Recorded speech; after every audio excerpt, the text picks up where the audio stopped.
شما منو رو سفید کردید، به قرآن مجید هر کاری میکنم پیش قدم میشه.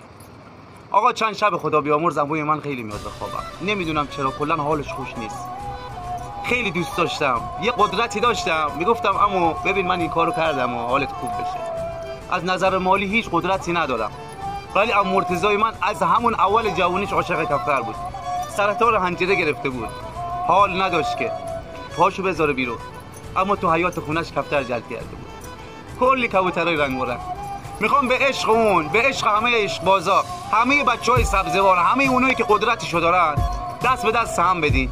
پنجشنبه هفته دیگه بریم خیرآباد سر خاکا، جایی که خاکش کردم. هم پدر بزرگم اونجاست، هم عموم خدا.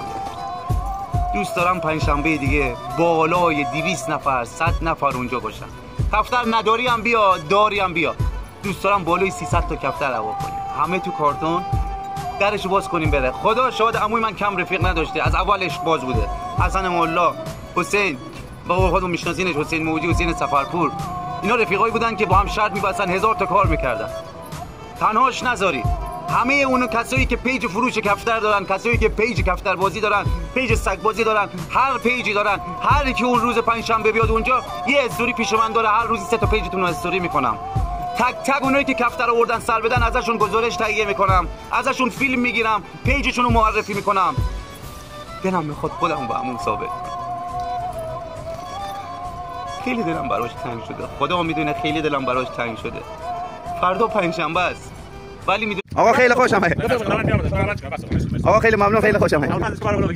دوستان کفترا رو با ماشین آورده اینا میرن بلا جاده سرمتم. بسیار تو بقیه دوستان بیاین الان استوری مگذرم. دوستان بیاین، ما تازه هم در نرفتم. آقا بریم کفترا رو سر بتیم ببینیم چیکار می‌کنه. مامایو ای ماشاءالله به تو.